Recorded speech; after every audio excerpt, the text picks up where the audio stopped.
Hello everybody and welcome back to our wisdom challenge. We are now on day 13 and you know what guys, I'm looking forward to it because every day there's just new interesting things to talk about and I never really know where we're going. So without further ado guys, if you enjoyed this video, don't forget to hit that subscribe if you're feeling the vibe and you want to join the tribe. Don't forget to let me know your thoughts in the comment section and of course hit the like video. If you're wondering why I've not said exactly what the topic of this video is going to be, that's because I don't actually know yet, because you're going to have to stick around and see what the Lord has in store. We will be reading from Proverbs 13. We're doing one proverb a day for January to seek wisdom for 2023 and beyond. Let's get straight into it. We're reading the Passion Translation, and of course, we cannot continue without inviting the Holy Spirit. So, Holy Spirit, we invite you to share with us the wisdom of the knowledge of God. Let's go. So, verse 1. A wise son or daughter desires a father's discipline, but the know-it-all never listens to correction. This has been an ongoing topic in this whole wisdom stuff. Everything in Proverbs is about, I said this yesterday, there's like these two trios that exist for wise and wisdom, the wise versus the fool, right? Wise person is humble and teachable. Wisdom, humility, teachability, right? Foolishness, pride, stubbornness. It's like these two completely different ways of being, right? The words of the wise are, verse 2, the words of the wise are kind and easy to swallow, but the unbeliever just wants to pick a fight and argue. Guard your words and you'll guard your life, but if you don't control your tongue, it will ruin everything. A couple of things I want to say here. First things first, the reason why the Bible always refers to like the right decision as the believer, because or the wrong decision as an unbeliever, is because if you genuinely pursue wisdom, if you genuinely pursue success, you're always going to end in godliness. You're always going to find God down that road. There's nothing else that's going to happen. So unless, again, you're being stubborn and you don't want to accept it. So don't just think that God is trying to say like, oh, but the people who believe are just like special and different. It's like, no, wisdom will cause you to believe because you'll be like, wait, this is the only way it makes sense. So I just wanted to clarify that. The next thing is guard your words and you'll guard your life, but if you don't control your tongue, it'll ruin everything. Yeah. I mean, I'm going to be doing a few videos later today about Andrew Tate because he right now is in hot soup, and it's a shame to me because I tried so hard to really have this guy to like really give him the benefit of the doubt. I agreed with a lot of things he said, but now a lot of things he did say are being held against him in the court of law, right? And it is ruining everything for him, which I'm going to talk about that in other videos, so you guys can check that out. Verse 4, the slacker wants it all and ends up with nothing, but the hard worker ends up with all that he longed for. Lovers of God hate what is phony and false, but the wicked are full of shame and behave shamefully. Righteousness is like a shield of protection, guarding those who keep their integrity, but sin is the downfall of the wicked. Now, sin in Hebrew is chet, which means, to miss the mark, lose focus. I realize that I do believe that sin is the downfall of the wicked, because ultimately when you miss the mark, when you lose focus over and over again, you're going to find yourself spiraling downhill, right? Spiraling down the wrong path. You know what I'm saying? So verse 7, one pretends to be rich but is poor. Another pretends to be poor but is rich. The self-assurance of the rich is their money, but people don't kidnap and extort the poor. Ooh, this is interesting. So the self-assurance of the rich is their money, but people don't kidnap and extort the poor. So people will feel like they are safe or they're powerful or they're whatever because they have money. In reality, that's a lie in and of itself, because again, it's true. Who is kidnapping and trying to extort the poor? Well, people are extorting the poor, but you're only going to get so far. You're going to do better if you can tax as many people as possible. If you can kidnap. How many times do people get kidnapped? Why do they keep hostages? If you want us to let your daughter go, you need to give us $50,000. You know, that type of thing. Verse 9, the virtues of God's lovers shine brightly in the darkness, but the flickering lamp of the ungodly will be extinguished, right? I like this. The virtues of God's lovers shine brightly in the darkness, but the flickering lamp of the ungodly will be extinguished. So it's like this counterfeit, like less good version of what God has in store, right? And a lot of the times the wicked will have a slice of light in their life, a slice of goodness, a slice of success, and maybe even a big one. But It's easily extinguishable, and that's what happens. And a lot of that is to do with the lying words. A lot of that is to do with the wickedness, the stubbornness, you know, all that type of thing. Verse 10, wisdom opens your heart to receive wise counsel, but pride closes your ears to advice and gives birth only to quarrels and strife. Verse 11, wealth quickly gained is quickly wasted. Easy come, easy go. But if you gradually gain wealth, you'll watch it grow. This is what I said to you guys as well, that, you know, one thing that's very keenly different about the kingdom of heaven and the kingdom of darkness, and it's a trap that so many people fall into, is this like get rich quick concept of like, how can I get the richest the fastest and stuff like that. Now, the reason why I said in yesterday's video how the Bible also says, I believe in Psalms, I think, is it Psalms, that the wealth of the wicked is stored up for the righteousness. And I basically was explaining how the kingdom of darkness will very quickly support people who are operating in their kingdom, right, to become rich super quickly, or via those means, whether they're aware of it or not, right? And what happens is, in the meantime, in the kingdom of heaven, God is building the character of his people. He's preparing them, and he's getting everything in alignment, so that at the moment, these wicked people thought that they were really getting away with it, when the pride is at the ultimate, the highest level, which is usually when they're reaching around their God complex, where they think, you know, this kind of, even God can't sink the Titanic. Oh, we found the God particle. Oh, I'm no one can ever take me down, blah, blah, blah type of thing. Then they will come crashing down from the top, and God will have orchestrated it so all of that they built up is switched straight over to his own children, right? And that's what I think it's talking about here, because and it works that way, because then what happens is the people, I don't know if you guys realize this, but there's so many people on YouTube. I see this now. This is why I love that I joined YouTube so late in the game. Funny story, I actually first made a YouTube channel when I was 13, and I took it down because of just somebody in my life who's just a pure hater, by the way, and still is a pure hater. Was a pure hater then and is a pure hater now.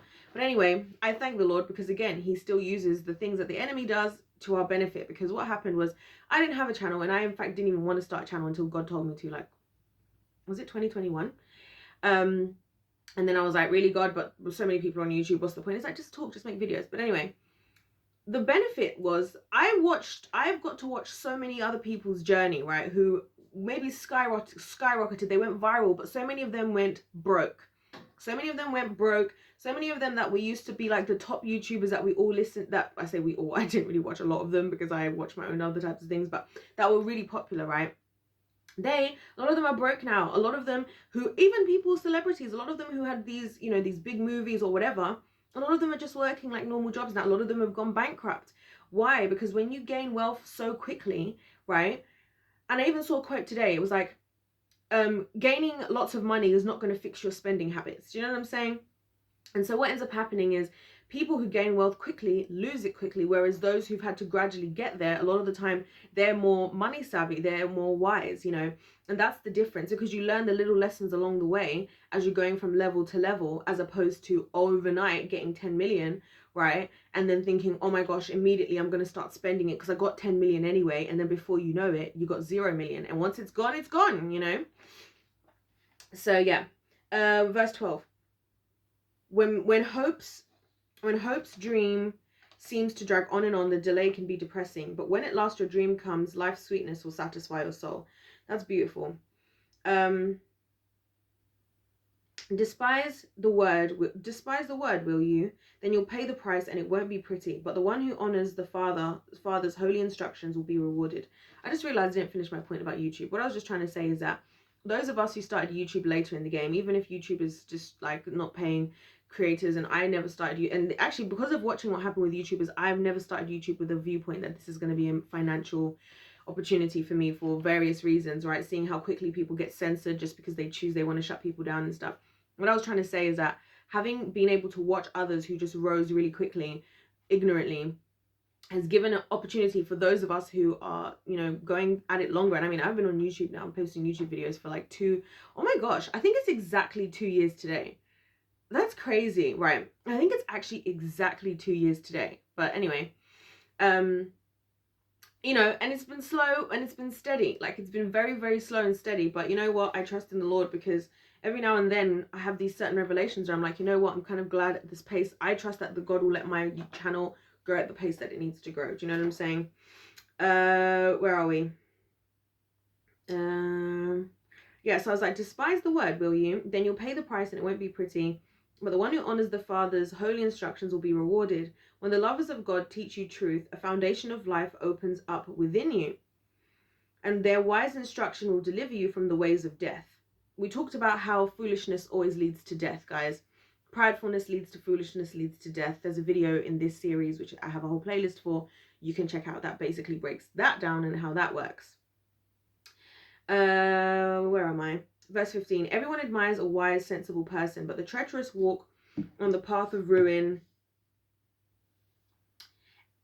Everybody admires a wise, sensible person, but the treacherous walk on the path of ruin. Everything a wise and shrewd man does comes from a source of revelation knowledge. Right? I like how it's always attaching revelation to knowledge. And this is what we're talking about with wisdom, guys. Wisdom is revelation knowledge, right? You can have knowledge. I've said this before. This is why we're seeking wisdom over knowledge in 2023 and beyond, because you can have all the knowledge in the world. If you don't know how to apply that knowledge, then what's the point? Like, I always use this example and I'll use it again.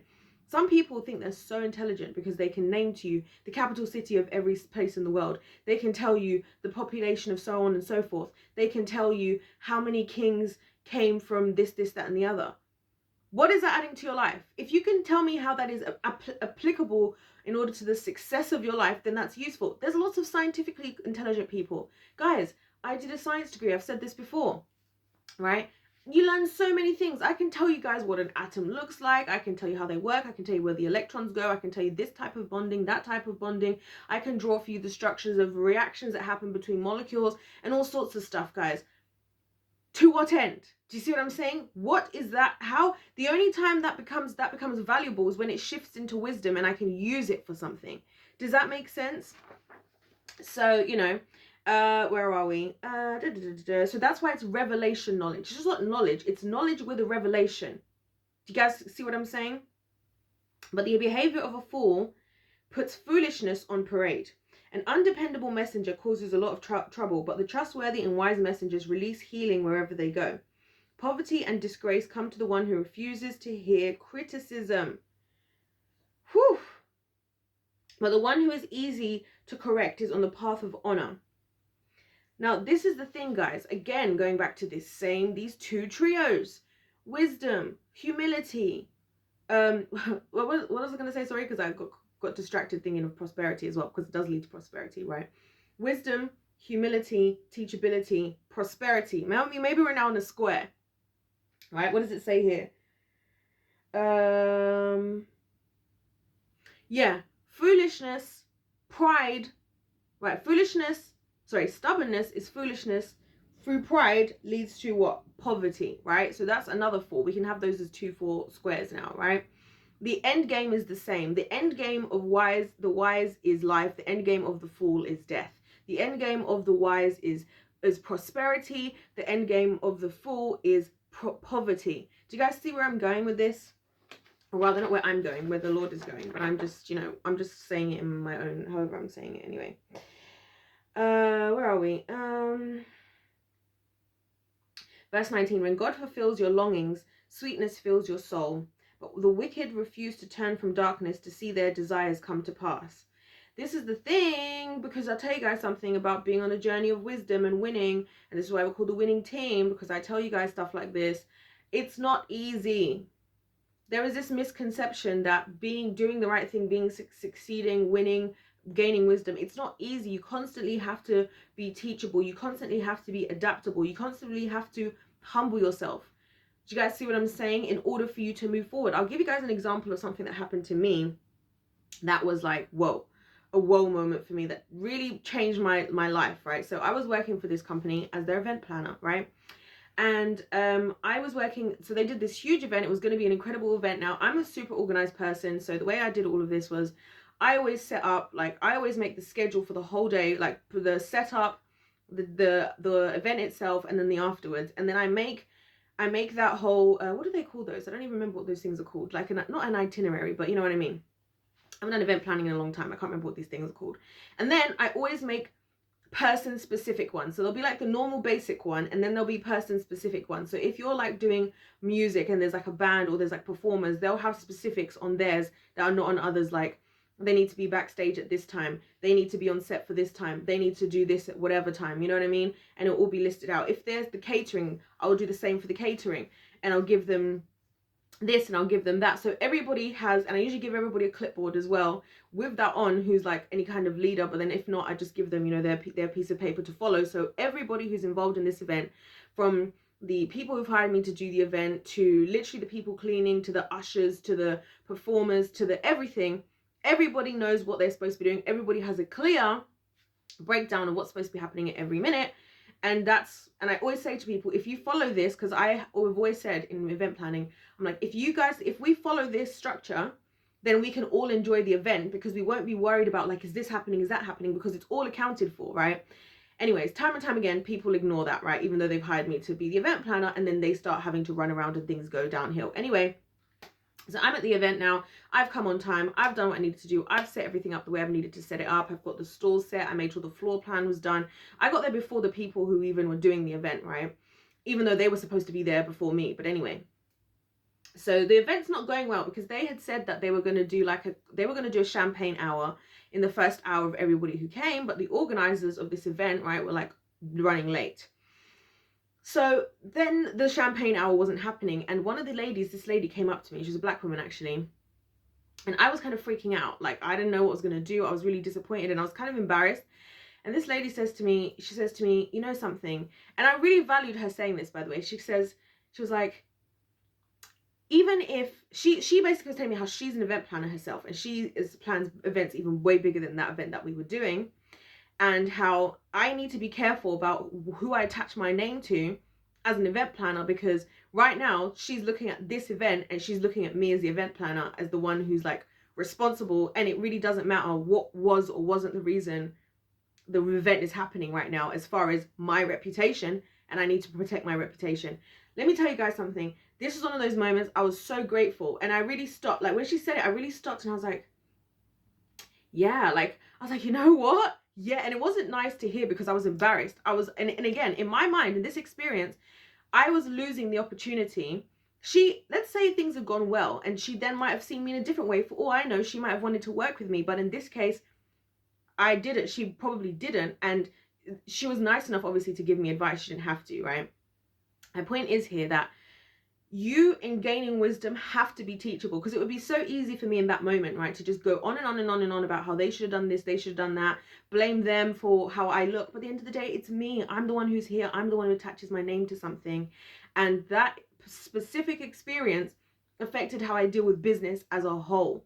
And ever since that day, I was like, I will never again put myself in the position where my reputation is at stake because of other people. And that's actually why I don't talk about most of the business and stuff that I do. I don't talk about anything that I do realistically, and I don't really include people for the most part, because it's my reputation, it's my name on the line. And I know, like I said, the reason why I gave you guys the whole breakdown in the beginning is, whenever people actually follow what I'm doing, because I actually fell out with the organizers. I didn't fall out with them, but we had a disagreement, because they were like, oh, we think you should be doing more. Can you go and help with this? Can you go and help with that? And I was like, no, I'm not going to do that. Because if you all had listened to what I said and followed my instructions, we would all be enjoying this event right now. I don't do events where I'm going to be running around and sweating, because that's why I plan so meticulously beforehand. That's why I create spreadsheets. That's why I give everybody a personalized structure of exactly what they need to do, where they need to be throughout the whole day, so we can all be in the event, execute it excellently, and enjoy it at the same time. Yes, we still have responsibilities. Yes, we still have things to do, but failure to plan is planning to fail, and I'd rather plan to win. Do you guys see what I'm saying here? So that's just a personal life experience that I went through, and it was very valuable, and I'm so grateful to that woman who actually went out of her way, rather than just complaining, to actually, you know, give me some helpful, you know, advice. Do you see what I'm saying? Where are we? Oh yeah, but the one who is easy correct is on the path of honor. And God fulfills your longings, sweetness fills your soul, but the wicked refuse to turn from darkness to see their desires come to pass. If you want to grow in wisdom, spend time with the wise, walk with the wicked, and you'll eventually become just like them. This is so true, guys. This is what I think when you have people who say that stuff like, oh, I know that my friends aren't really on the same level I'm on, but, you know, I just hang around them, like I keep work and friendship separate. No, you probably don't realize how much that what they think, what they do is influencing you. And then, right, and it could be the smallest of littlest of things, because this is the thing, guys. There's two paths you're on. You're either on the winning team or on the losing team. And if you're listening to losers as a winner and you're taking the advice of losers, you're going to become a loser. It's that simple. If you're a wise person and you're constantly around fools, you're going to become foolish, because I've seen this happen. I've seen this happen a lot of times with men and women when it comes to relationships on either side, where there'll be a man who's surrounded by, who's on the right track, right? He'll be like the smartest in his group, the one who's got the most that he's doing, right? And when I say that he's doing, I'm not necessarily meaning financially, but I mean he's the most put together. He's got his own place, he has his own car, he has a job, he can look after what he needs to do, and he can still, do the other things he wants to do, and he's building a life for himself. He'll hang around other guys, right? Other guys who aren't in that position. And those guys will always infiltrate the other guy, and he'll end up getting caught up and caught out, as opposed to the other way around. Because the thing is, guys, foolishness and foolish people and wicked people are stubborn. That's a hard lesson I've had to learn. That wicked, foolish, prideful people are stubborn.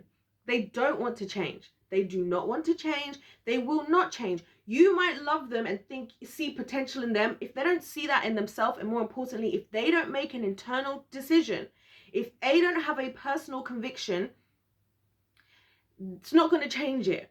And so all that's going to happen is you're just going to not say anything, but then keep yourself in that atmosphere.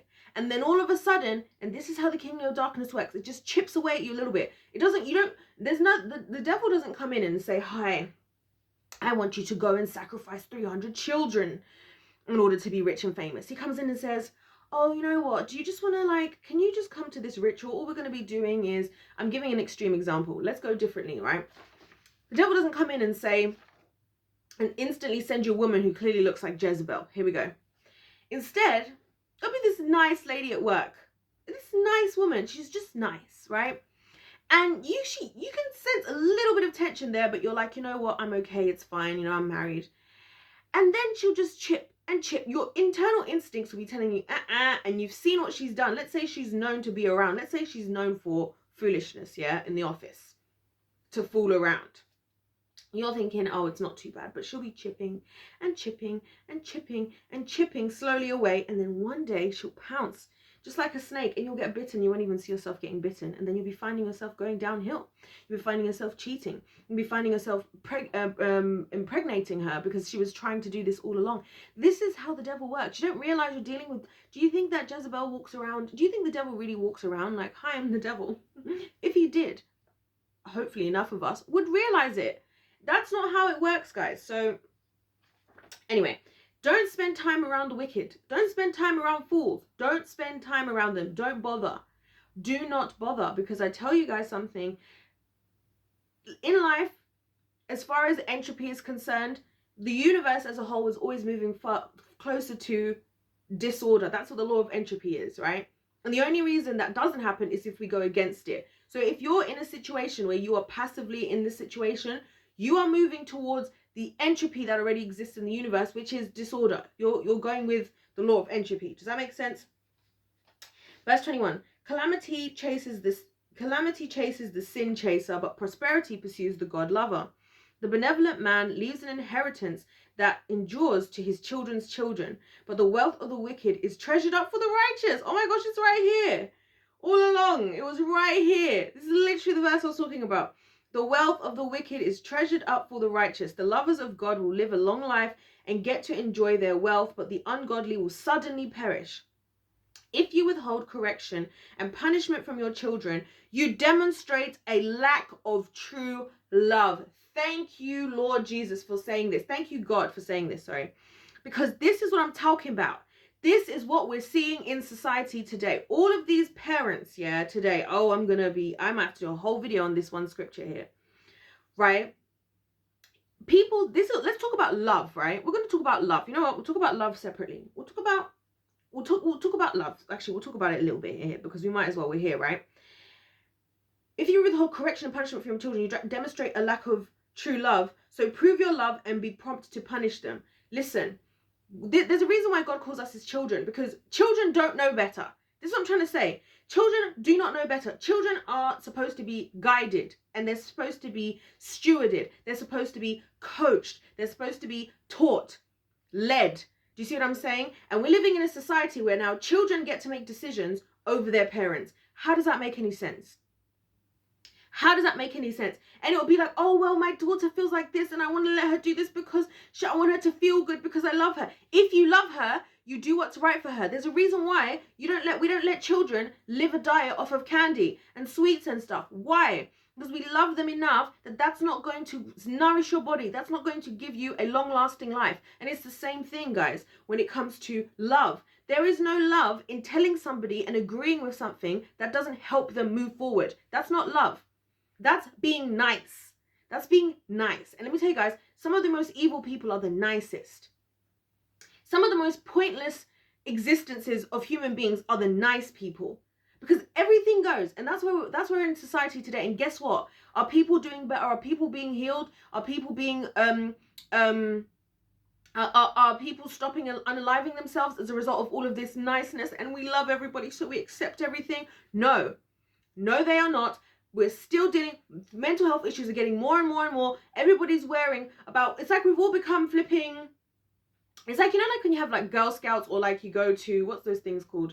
Like brownies and stuff, and you get all these badges of like things you've achieved. Like now we're all wearing these badges of like, oh, I've got ADHD. Oh, I've got bipolar disorder. Oh, I've got this. It's like, does that look like in society we're doing well? Is that the sign that what we are doing is succeeding? Is that the sign that love is prevalent and is powerful in society? No, it is not. And especially when it comes to children. Yes, guess what, guys? The whole purpose is you're not your child's friend.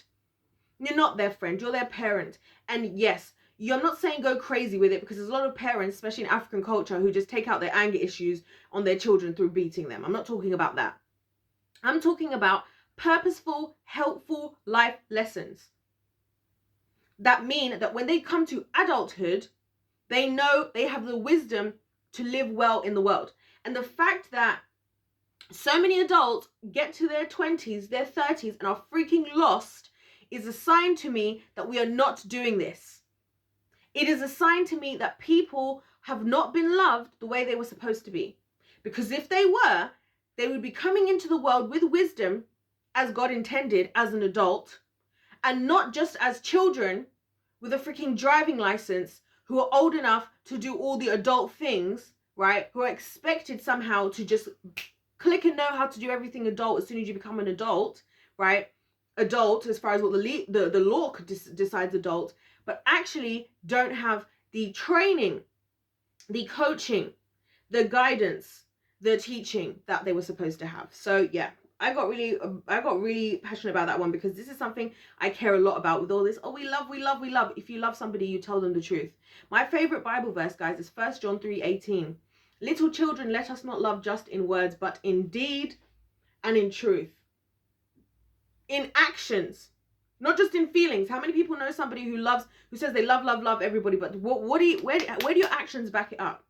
And then the second part, in truth, from a place of truth. As in, eating candy all day is not good for you, right? Me giving you candy to eat all day is not going to help you move forward. That is not love. That's a lie. So yeah. Anyways, final verse here. The lovers of God will have more than enough, but the wicked will always lack what they crave. And this, ladies and gentlemen, to me is the ultimate and total trick of the kingdom of darkness itself. Because the kingdom of darkness is like, you know, when you have like, I don't know what animal it is it a dog or is it a cat? I'm not sure which one, when they put these things on their heads and there's like a carrot and they're like running after the carrot, but they're never going to catch the carrot, right? That's kingdom of darkness. Kingdom of darkness will have you running after things, thinking you're going to get the thing you want, and it's always going to be, oh, the next time, oh, the next this, oh, the next year, oh, the next this, or the next level, right? Because the whole point is you just have to keep being delayed, right? Up to the point of enough instant gratification, right, to get you to continue, but with the real thing always far ahead from you, right? And you see a lot of this happens a lot of times with people in the entertainment industry, where they'll be like, oh yeah, well, we'll promise you this deal, but before that we have to obviously see how your numbers do. Like, your numbers aren't doing well, and then when you're not doing well, you're not doing whatever, then that's their opportunity to manipulate you into doing things you don't want to do. And then they say, well, this is what you want. You said you wanted to be a multi-million viewed artist, didn't you? And that's what always happens. You're always on this like never-ending search to try and get to this thing that's never going to come, and you're going to crave it because it's always going to be so close that you can almost taste it, but you're never going to actually taste it, because the enemy is a deceiver, guys. Enemy is a deceiver. He is a liar, right? That's why I said the difference between lying and truth. He is a liar. Lie, lie, lie, lie, lie. That is his language. Lying is the language of the enemy, right? So you can't expect that somehow following that route, and this is what people fall for. It's the ultimate deception that Satan gave in the garden, that somehow without God you are going to reach the fullest level of success in this life. It never happens, guys. And even if it happens for a while, even if it happens in a generation, I tell you something, the real fruit of what happens is on the other side of this life. And I'll tell you guys a story in the Bible of this guy. I don't know if he was a rich dude. Was he a rich dude? I can't remember if he was a rich dude, but anyway, he was like, oh, I wish I could remember who this guy is. If I even could remember what book or something, I'm searching for it right now. But basically he ends up dying and he doesn't go to heaven, right? This is a story in the Bible. And when he gets to the other side and he realizes, and I'm pretty sure this guy was stubborn. I think he was a rich guy as well, if I'm not mistaken. But if you guys Google search like something to do with what I just said, you'll find the scriptures, by the way, and they'll come up, which is why I think, it's great. Actually, search on DuckDuckGo. I don't use Google. Use DuckDuckGo. Anyway, so he gets to heaven now, and he's like saying to God, like, oh no, like, well, he dies now and he doesn't go to heaven. And he's like, please, can I just at least let my family know? Like, I need to tell them that this is real, this is real. And God's like, no, you cannot. And people will be like, oh, the savagery of the Lord. No, he's not a savage. He gives us warnings. He gives us wisdom. So many people even today will not like God, but they never gave God a chance for himself. And I know what that feeling is like, guys, because I've known people, and I know that there are people today, I guarantee you, there are people today right now as I speak who don't like me or who think certain things about me that are not true, that they will never bother to ask me directly. And they will look stupid. And they do look stupid. And they will look stupid in 10 years, a lot of these people, 20 years, 30 years, when they realize that what they believed is wrong. And guess what? I won't care. Because right now, you didn't bother to ask me. You didn't bother to come to me. And I'm a human being, right? So I would ultimately have to be forgiving, because I have to be forgiven, because look, I'm not perfect, right? But the God, on the other hand, who also gives people warnings, who understands everybody and understands exactly how we need to be spoken to, nah. You don't get to mess up in this life after what he's done and he's said, and then backtrack and say, oh Lord, but no, because that's the scariest thing, guys. The scariest thing the wickedest people in this world should be thinking about right now is the fact that they're still getting away with it. The fact that somebody is still getting away with evil, wicked, lying, pathological behavior, and God hasn't done something yet, that is what should scare people. Because guess what? If he takes your life in an instant, you're done. You're done, and we're on the other side of this life, and there's no changing your decisions. There's no changing who you are as a person. I'm not talking about being perfect, guys. I'm talking about who we ultimately become to be. It's like I said yesterday, it's not about if you lie. Everybody lies, I'm sure, at some point, right? It's about if you live the lifestyle of lying. It's about lifestyle. That's why even with wisdom and foolishness, it's a lifestyle. Being a wise person is a lifestyle. Your lifestyle is one of humility. Your lifestyle is one of teachability, right? That's your lifestyle. You live like that. No one's saying you're perfect all the time. No one's saying you're humble all the time, okay?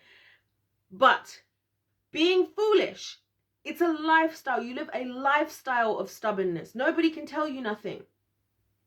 You live a lifestyle of pride.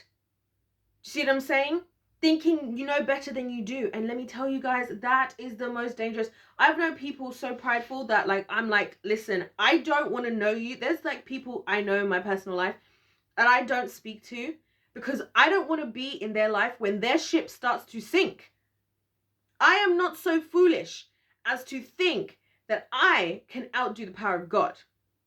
Oh, no, no. And I am not so foolish as to sit in the ship, in the boat of somebody who is waiting just about to hit an iceberg they didn't even see coming and be a part of that sinking ship. So yeah, guys, that's all I've got to say in this video. Thank you so much for watching. If you've enjoyed it, please let me know your thoughts in the comment section down below. And of course, hit the subscribe if you're feeling the vibe and you want to join the tribe. God bless every single one of you guys watching this video. And I'll see you in my next one. Oh, I knew I was forgetting something. If life's a game, then let's play to win. God bless you all. And now I'll see you in my next one. Goodbye.